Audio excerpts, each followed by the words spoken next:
Time अपन ने physical properties पढ़ी थी मेटल्स एंड नॉन मेटल्स की, बट आज अपन पढ़ेंगे chemical properties metals and non metal, यानी किस तरह से किस केमिकल के साथ किस तरह बिहेव करते हैं, किस तरह रिएक्ट करते हैं। तो सबसे पहला टॉपिक है अपना रिएक्शन विद ऑक्सीजन, यानी ये ऑक्सीजन के साथ किस तरह से रिएक्ट करते हैं।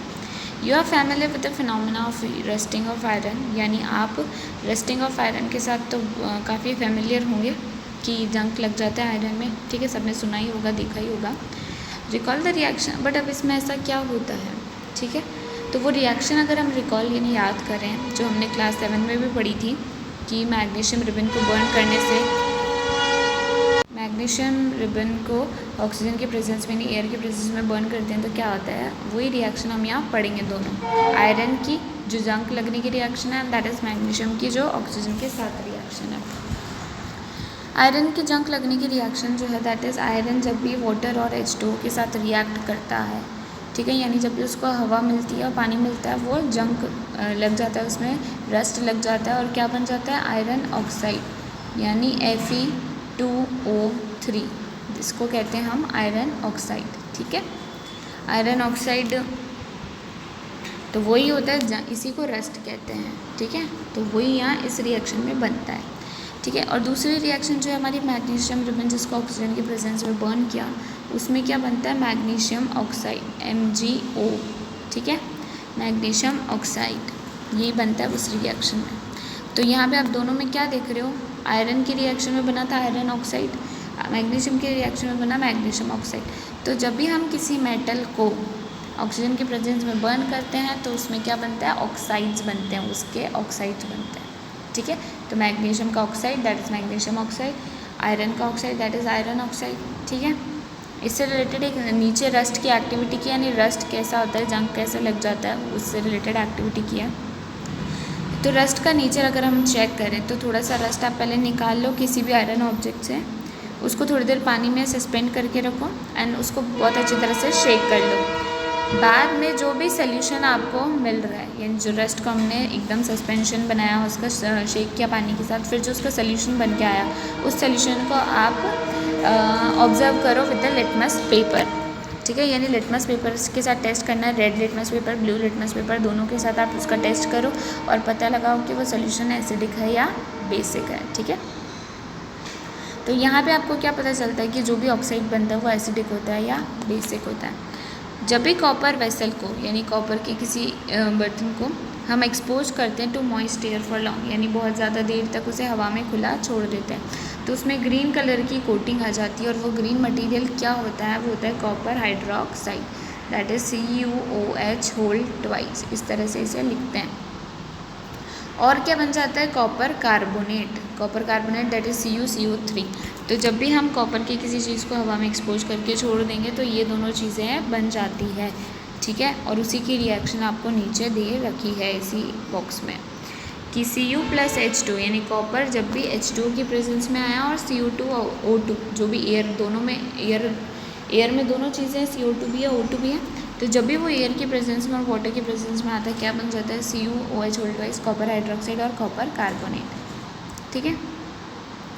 अब जो अपन ने मैग्नीशियम रिबन को टेस्ट किया, मतलब मैग्नीशियम रिबन के साथ जो एक्टिविटी परफॉर्म की, उसका ऑक्साइड जो बन के आया, क्या वो एसिडिक है या बेसिक, उसका भी टेस्ट कर लो आप लिटमस पेपर से, ठीक है। तो दोनों में आपने क्या ऑब्जर्व किया होगा कि रेड लिटमस जो है वो ब्लू में कन्वर्ट हो गया था, ठीक है। और ऊपर जो हमने किया जो ऊपर हमने आयरन के साथ किया, वो भी रेड लिटमस ब्लू में कन्वर्ट हो गया था। तो ये क्या शो कर रहे हैं, ये दोनों कैसे हैं, बेसिक इन नेचर, ठीक है। In general metallic oxides are basic in nature, तो जनरली मेटल के ऑक्साइड्स तो बेसिक होते हैं नेचर में, ठीक है। In general metallic oxides are basic in nature, ध्यान रखना। तो जनरली, पर कहीं कहीं एक्सेप्शन आ जाएगा, तो उसके आप वो मत करना अलग से, वो आपको हमेशा मेंशन होंगे, बट जनरली जो रूल है वो आपको ध्यान रखना ही है, ठीक है। Now there is an activity, इस एक्टिविटी में क्या किया, थोड़ा सा सल्फ़र लिया एक स्पून में, ठीक है, और उसको हीट किया।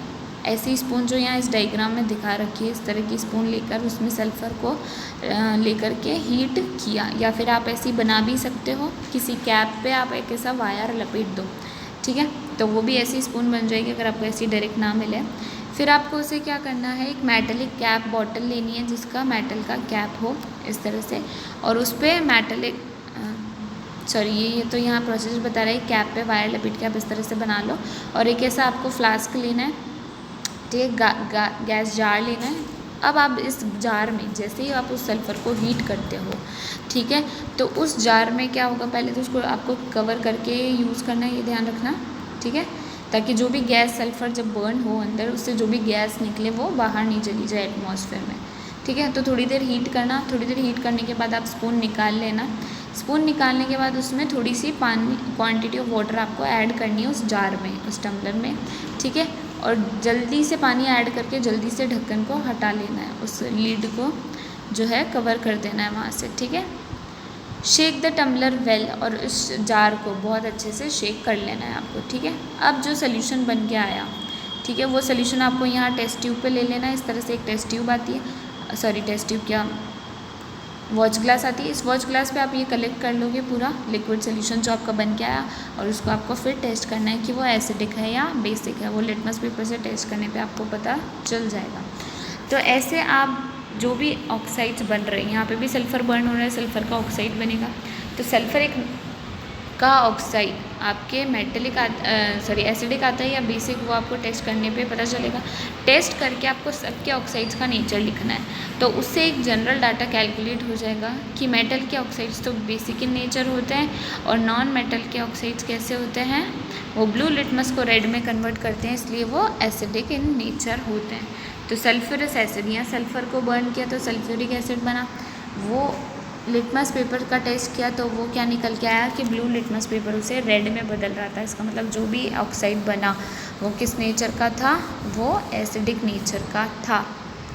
तो जनरल डाटा क्या कंक्लूड हो गया कि मेटल के ऑक्साइड्स तो बेसिक इन नेचर होते हैं, एंड नॉन मेटल के ऑक्साइड्स एसिडिक इन नेचर होते हैं, ठीक है।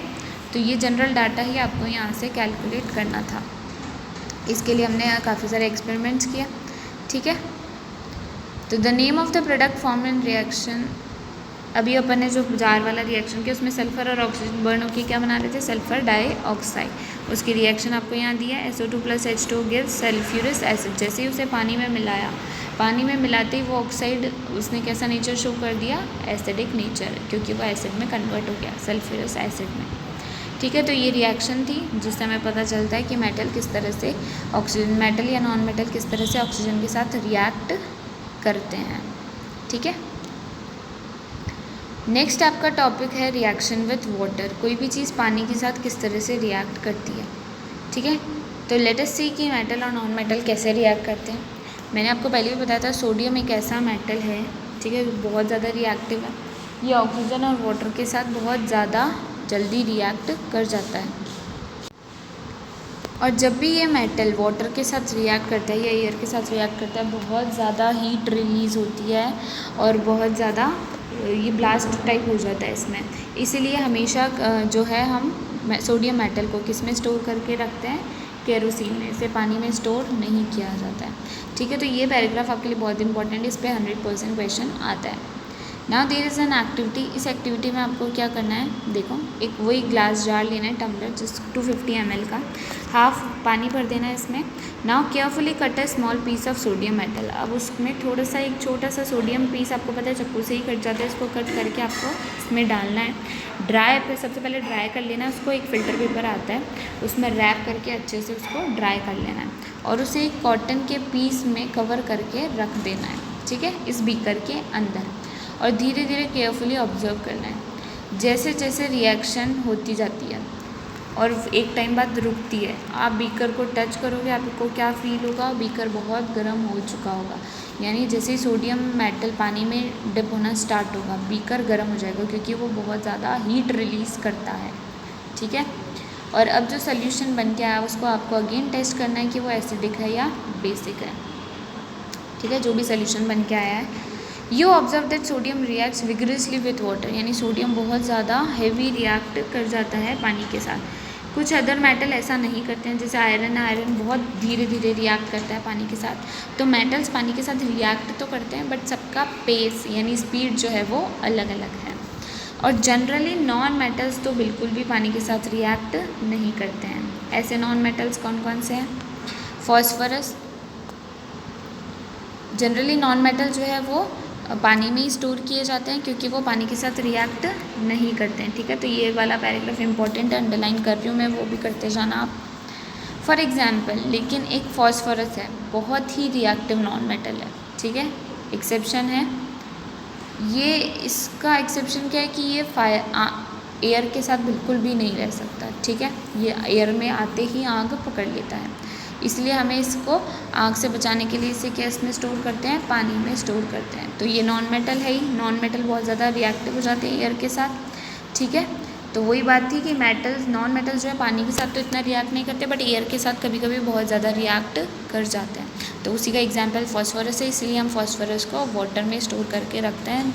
ठीक है, समझ में आ गया ये कॉन्सेप्ट? तो वाटर के साथ रिएक्शन हम पढ़ चुके हैं। नाउ नेक्स्ट क्लास में अपन पढ़ेंगे रिएक्शन विद एसिड्स, किस तरह से एसिड और बेस के साथ ये मेटल और नॉन मेटल अपने रिएक्ट करते हैं।